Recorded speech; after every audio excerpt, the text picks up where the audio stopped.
네, 우선 오늘 나오신 패널부터 소개하겠습니다. 이도 문화일보 논설위원, 강선호 전 민주당 부대변인, 구자홍 주간동아 차장, 그리고 김태현 변호사 나왔습니다. 어서 오십시오. 네. 자, 이도훈 의원, 오늘 새로운 사진이 하나 공개됐어요. 새로운 사진이 공개됐는데 조국 가족이 모처에서 회의를 하는, 자택이었죠? 회의하는 그런 장면이 공개됐는데 사진을 일단 보면서 한번 설명해 주십시오. 네, 지금 나오고 있죠? 네. 사진이 네네. 지금 이제 저 사진은 이제 엘리베이터를 타고 올라가는 사진인 것 같고. 네, 사택이죠? 네. 여기는 이제 방배동에 있는 그 자택에서 네. 조 장관과 부인 정경심 씨가 걸어가는 모습인데 전날이 20일 지난 금요일이죠. 네. 그 조국 장관이 검사와의 대화를 마친 날입니다. 그날 네. 저녁에 아마 시내 모처에서 조국 장관이 직접 그 부인 정경심 씨를 차에 태우고 돌아와서 집으로 돌아갔고, 이에 앞서서 딸 조모 씨도 지금 그 딸은 이번 학기에 부산대 의전원에 복학을 했죠. 네. 딸도 이제 집에 들어오는 게 이 같은 그 회사의 그 카메라에 찍혔습니다. 그래서 네.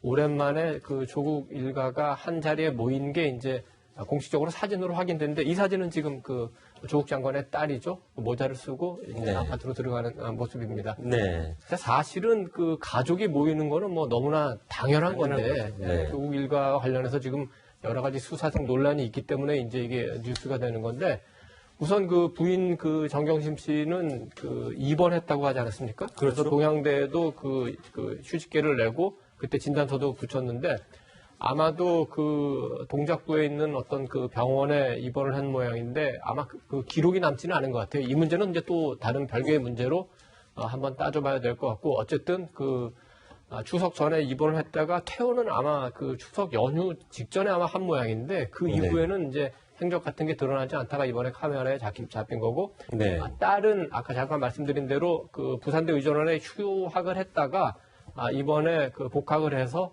지금 학교를 다니고 있습니다. 그러니까 지금 양산에서 다니고 있기 때문에 주말을 이용해서 올라온 것 같고, 그러면 이제 세 가족이, 아들은 뭐 지금 그 어떤 상황인지가 약간 불분명합니다. 연세대학교 대학원을 다니다가 그렇죠. 또 미국에 있는 로스쿨을 다니기 위해서 휴학을 했다는 얘기도 있고 여러 가지가 얘기했는데, 어쨌든 지난 금요일 날 아들은 잡히지는 않았습니다. 어쨌든 일가 세 사람이 모여서 이제 어떤 얘기를 했느냐가 굉장히 궁금한데, 네. 뭐 가족이 모여서 당연히 저녁 먹고 이런저런 얘기하겠습니다만 어쩔 수 없이 그 검찰 수사 얘기도 나왔을 것 같고, 그러다 보면은 그 딸에 대한 수사 과정, 그다음에 정경심 씨에 대한 소환 얘기, 네. 어쩌면은 뭐 그 조국 장관에 대한 거취 문제 이런 것까지도 논의가 됐을 수도 있겠지만, 네. 지금으로서는 확인할 수는 없겠죠. 그렇군요.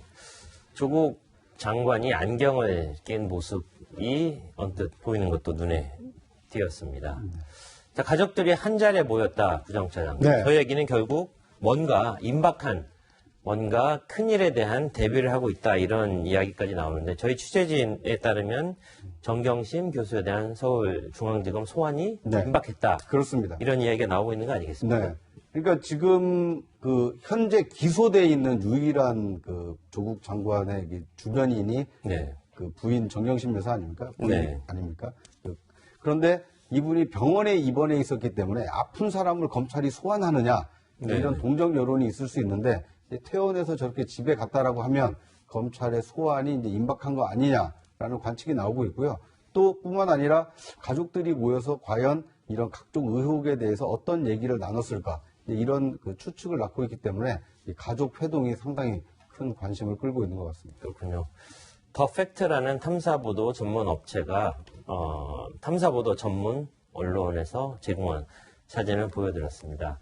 조국 법무장관으로서는 사생활 영역까지 찍어서 보도하느냐, 그런 볼멘 소리가 나올 수도 있겠지만, 어쨌든 현재 기소된 상태에서 중앙지검에 대한 소환을 앞둔 상태라는 점에서 저희가 보도했다는 점을 말씀드리고 싶습니다.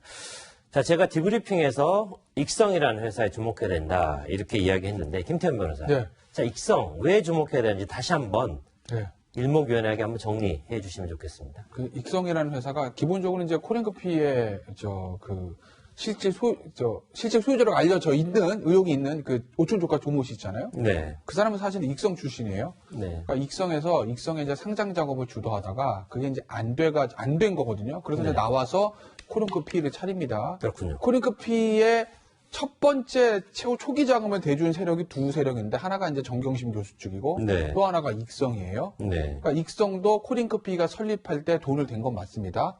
그리고 나서 코링크피가 사모펀드를 만들어서 지금 보시는 것처럼 레드 콜루 밸류, 레드 펀드라고 합니다. 첫 번째 펀드거든요. 저기에 투자를 받아요. 익성이. 그러니까 희한하지 않습니까? 익성의 돈으로 코링크피가 만들어졌는데 그 코링크피가 여러 사람 투자자나 돈을 모아서 레드 펀드를 만든 다음에 그걸 다시 이제 익성에 투자를 합니다. 네. 그래서 어찌됐든 간에 익성이 이 2차 전지에 대한 어떤 기술들을 가지고 있는 것이고 익성의 자회사인 IFM이 네. 또 익성의 그 2차 전지에 대한 원천 기술을 가지고 있기 때문에 검찰 쪽에서는 이 익성과 코링크피를 중심으로 이 두 회사가 한 몸처럼 움직인 거 아니냐 이런 생각을 가지고 있는 것이거든요. 네. 그러니까 결국 여기서 관건은 두 가지예요. 일단 조국 장관 측 또는 조국 장관 측을 지지하는 쪽에서 나오는 얘기들은 저 코링크피라는 건 애초에 익성을 우회 상장해서 돈을 벌기 위한 어떤 그 작업인 거고 네. 핵심은 그 오촌조카 조모 씨와 익성의 오너고 이 정경심 교수를 비롯한 조국 가족 측은 거기에 이용돼서 돈만 투자한 투자자 피해자일 뿐이다. 네. 이게 이제 조국 장관 측을 지지하는 쪽의 논리고 네. 그 반대의 저를 비롯한 그 반대의 논리들은 네. 정경심 교수도 애초에 그 모든 작업들을 다 인지하고 알고 들어가는 것이기 때문에 그것이 자본시장법상의 공범인 것이지 피해자는 아니다. 이게 이제 저를 비롯한 조국 장관 측에 지지하지 않는 측의 논리인 거예요. 자, 결국 잠깐만, 여기서요 그러면. 제 개인 의견을 말씀드린 네, 거예요. 아니, 양쪽 의견입니다. 네. 결국 이제 황성우 검찰이 대변인 얘기, 익성을 지금 압수수색했습니다. 네. 두 개 중에 한쪽으로 움직일 거예요. 그렇죠. 지금 겉으로 봤을 때는 이 자본시장법 위반의 미공개 정보 이용이라든지 부정거래의 혐의는 있는 거로 저는 보거든요. 근데 문제는 그게 익성과 저 오촌조카 조모시청에서 끝날 거냐, 아니면 이 정경심 교수 측을 비롯한 조국 장관 측으로 넘어갈 거냐. 그렇죠. 그러니까 이 정경심 교수 측이 공범으로 묶일 거냐, 피해자로 끝날 거냐. 이게 이제 관건이죠. 그렇군요. 근데 하나 좀 바로잡을 필요가 있는 것이요. 네네. 지금 이 익성이라든지 무슨 그 코링크 피해와 관련된 것에 대한 옳고 그름의 문제는 지지 여부와는 전혀 상관없는 겁니다. 그러니까 제기된 의혹에 대한 그 사실관계를 지금 검찰이 수사를 하고 있고 그 수사 결과 어떤 혐의가 있느냐 이것을 이제 밝혀내는 이 관점으로 좀 보는 것이 맞지 뭐 이제 지지하느냐 지지 않느냐에 따라서 피해자냐 또는 거기에 뭐 참여자냐 이렇게 보는 것은 옳지 않다고 봅니다. 김태현 변호사도 뭐 이렇게 어떤 자기의 시각을 담아서 얘기한 건 아니라고 믿고 싶고요. 네, 강선우 부대변인. 네. 뭐 지지와 지지하지 않느냐 여부를 떠나서 본질을 한번 봅시다. 네. 본질 보는데 어떻게 보십니까? 어떻게 보입니까? 현재 지금 상황이. 지금까지 이제 검찰이 정경심 교수 관련해가지고 그렇다면 이 모든 한마디로 쉽게 말해서 판을 짜는데 같이 하지 않았냐. 그 네. 오촌조카 정경심 교수가 이 모든 걸 같이 하지 않았냐고 그렇죠. 이제 거기에 초점을 두고 수사를 하고 있는 상황 아닙니까? 네. 그렇게 수사를 쭉 이어오다가 이제 얼마 전에 익성도 압수수색을 하고 관련 그 관계자들도 이제 네. 뭐 수사를 할 그런 계획으로 알고 있는데요. 저는 그 정경심 교수가 예전에 나왔던 그 한투 직원이 했던 이야기에 다시 한번 초점을 맞춰보고 싶습니다. 한투 당시 PD요? 네. 당시 한투 직원이 뭐라고 이야기를 했었냐면 정경심 교수가 WFM에 대해서 좀 알아봐 달라고 했다. 그리고 익성에 대해서도 좀 알아봐 달라고 했다고 했잖아요. 그렇죠. 네. 만약에 정경심 교수가 처음부터 오촌조카 이 모든 것을 함께 공모했다면 그렇다면. WFM이나 익성에 대해서 알아볼 필요 없이 이미 다 잘 알고 있지 않았을까 저는 그런 생각이 들거든요. 굳이 알아볼 필요가 없었다. 그렇죠. 다 잘 알고 있어야지 그렇게 네. 꾸밀 수 있는 거 아니겠습니까? 논리적으로 네. 생각을 해봤을 때. 그렇죠. 그리고 지금 검찰이 이제 정경심 교수에 대해서 횡령 혐의가 있는 거 아니냐 그렇게 보고 있는데 지금까지 정경심 교수 입장 측은 정경심 교수 측 입장은 그 횡령이 아니라 나는 단순히 돈을 빌려줬을 뿐이다. 네. 횡령이 되려면 횡령을 한 그 행위에 대해서 구체적으로 뭔가 도와줬다거나 그런 증거가 있어야 될 거 아닙니까? 네. 그렇다면 검찰은 아마도 그 증거를 찾고 있겠죠. 그 횡령으로 이제 뭐 기소를 하든 그렇게 하려면. 네. 그리고 그 자본시장법 위반 관련해서도 이제 정경심 교수에 대해 초점을 맞추고 있는데 단순히 그 투자자가 운용에 뭔가 이렇게 관련이 있다고 해서 자본시장법 위반은 아닌 거잖아요. 그러니까 네. 사명 보유를 했다거나 아니면 허위 공시를 했다거나 아니면 주가 조작을 했다거나 그래야 하는 건데 네. 지금까지 그러니까 언론 보도를 베이스해서 보면 주가 조작이나 아니면 그 허위 공시 관련해서 정경심 교수의 어떤 혐의나 그런 게 드러난 건 없어요. 그렇구나. 그래서 검찰이 초점을 맞추고 있는 건 결국은 차명 보유를 한 게 아니냐는 건데 근데 지금까지 이제 정경심 교수의 주장으로 보면은 단순히 돈을 빌려준 거였거든요. 그렇다면 이 빌려준 것과 차명 보유 사이에서 어떤 자금의 흐름을 통해서 검찰은 그게 차명 보유다, 단순히 빌려준 게 아니다. 그걸 밝혀내려고 노력을 하겠죠. 네. 강선우 부대변인 얘기를 들어보면 강선우 부대변인 많이 맞는 것 같고 김태현 변호사 얘기 들으면 또 거기도 일리가 있습니다. 자, 그렇다면 가장 중요한 건 결국 조국 법무장관 그리고 정경심 교수가 검찰에 만약에 소환되면 어떤 진술을 하느냐가 중요할 것 같습니다. 일단 조국 법무부 장관은 이 현 사태에 대해서 그 펀드, 사모펀드에 대해서 계속해서 이런 입장을 견지하고 있는데 직접 들어보겠습니다. 펀드 회사가 어디에 투자한지 자체를 모르도록 설계되어 있고 저나 제 처나 알려주지 않게 되면 알 수 없는 것이고 조국 장관은 일관되게 나는 모르는 일이고 부인 정경심 교수가 다 알아서 한 일이다 이렇게 얘기하고 있는 거잖아요. 그런데 취재가 계속되면 될수록 하나씩 어떤 사실에 근접해 가고 있다는 생각이 드는데 정경심 동양대 교수의 경우에는 본인의 가족펀드 투자업체의 주가 동향에 대해서 굉장히 민감하게 반응했다. 이렇게 얘기가 자꾸 나오고 있는 건데 그렇다면 뭔가 좀 알고 본인의 돈을 확실하게 투자한 것 아니냐, 실제로 지배한 것 아니냐 이런 주장이 좀 더 무게가 실릴 수도 있지 않겠습니까? 그렇습니다. 지금 정경심 교수는 2008년 1월에 네. 그러니까 당시 WFM에 전화를 걸어서 왜 주가가 이렇게 오르지 않느냐 네. 다그칠 정도로 그렇다면 굉장히 그 경영에 깊숙하게 관여했다고 봐야 되고 네. 아까 얘기가 나온 대로 한투증권 김모 씨한테 익성이 어떤 회사냐, WFM이 어떤 회사냐. 근데 이걸 물었던 시점이 굉장히 중요할 것 같아요. 그게 예를 들어서 이제 코링크에 투자하기 전에 물었다면은 전반적으로 그 오천족한테 설명을 듣고 나서 그 판을 짜기 위해서 다시 한번 확인했을 수 있고 만약에 코링크 투자 이후에 물었다면은 그 정경심 씨에서 하는 주장이 조금은 설득력을 가질 수는 있겠죠. 그 코링크에서 투자를 한다니까 알아봤다 이렇게 얘기할 수 있으니까요. 네. 근데 이제 그 조국 장관이 그 블라인드 펀드라고 해서 몰랐느냐 이거는 이제 좀 더 다른 문제가 되겠습니다. 왜냐하면 블라인드 펀드에 대한 이제 오해가 굉장히 많은데 블라인드 펀드라는 게 기본적으로 뭐냐면은 제가 이제 펀드 매니저면 제가 100억 원을 갖고 100억 원을 모금해서 투자를 하는데 석유에 투자를 할지 뭐 옥수수에 투자를 할지 아니면 IT 기업에 투자할지 이거는 안정하고 일단 100억을 모으는 걸 블라인드 펀드라고 하는 거거든요. 그렇죠. 일단 펀드를 제가 100억을 모은 다음에 어디에 투자를 하는지 방송 장비에 투자한다. 이거는 투자자한테 다 얘기를 해줘야 됩니다. 그렇지 않으면 누가 제 펀드에 투자를 하겠습니까? 네. 그러니까 지금 조국 장관이 말하는 블라인드 펀드에 투자라는 개념은 일반적인 블라인드 펀드라는 개념과 굉장히 다르고 지금 문제가 된 거는 그러면은 거기에 그 보고서에 블라인드 펀드를 넣으라고 한 것이 과연 그게 아니라는 걸 알면서도 일부러 넣으라고 했느냐. 이 문제가 굉장히 중요해지는데 우리 뒤에 다시 뭐 얘기할 기회가 있을지 모르지만 그런 문제점을 지금 안고 있는 겁니다. 그렇군요. 정경심 교수가 투자한 돈 본인이 알았건 몰랐건 어쨌든 최종적으로 종착역이 2차 전지. 제가 아까 말씀드렸던 2차 전지라는 키워드로 연결된다. 이렇게 되는데 그럼 결국 애초의 목표가 그랬던 거라고 의심할 수 있는 정황 아니겠습니까? 김태현 변호사. 이게요. 아까 제가 두 가지 해석을 말씀드렸는데 이제 왜 그런 해석이 갈리냐면 네. 이 사람이 공모를 했다 안 되나 했다는 건 주관적인 거잖아요. 그렇죠. 네. 그러니까 주관적이니까 그 내심의 의사를 외부적인 증거들을 가서 추단하는 거거든요. 네. 속단 말로 박 전 대통령 사건에서 최순실 씨가 공모했다 안 했다 두 사람 대화 녹음한 거 있습니까? 없어요.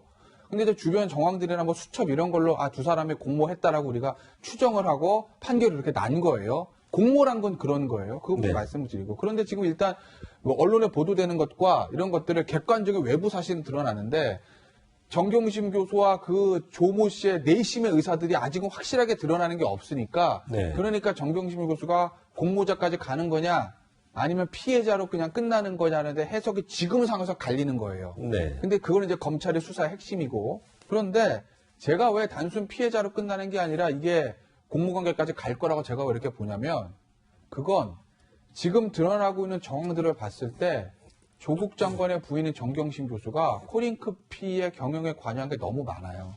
이게 단순 피해자로 끝나려면 속된 말로 전주라고 하죠. 돈 대준 사람. 네. 유식한 말로 하면 LP. 여기서 끝나야 되는 거거든요.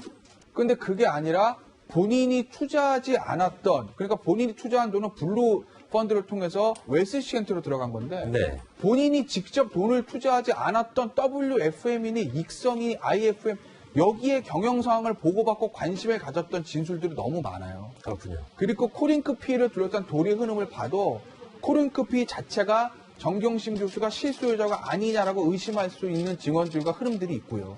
결국 관건은 뭐냐? 물증이거든요. 뭐 진술이야 나중에 변복될 가능성도 있으니까. 제가 봤을 때 제가 추정 하나 할게요. 그 물증은요. 아마 하드디스크 3개 있을 겁니다. 전 그렇게 봅니다. 개인적으로. 네. 그 하드디스크. 그러니까 한쪽 김모 씨에게 야 이거 빨리 빼서 파쇄도 아니고 어디 숨겨놨다가 나중에 다시 나한테 돌려줘라고 말했던 그 하드디스크는 정경심 교수 입장에서는 굉장히 중요하다는 것이거든요. 네. 왜 중요할까요? 거기 아마 본인의 이 코링크피와의 어떤 중요한 서류가 있을 가능성이 높다.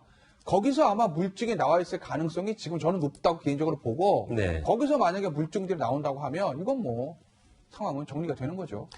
네, 여기서 코링크 핵심 관계자, 저희 취재진의 취재에 응한 코링크 핵심 관계자의 어떤 이야기를 직접 한번 보실 필요가 있겠습니다.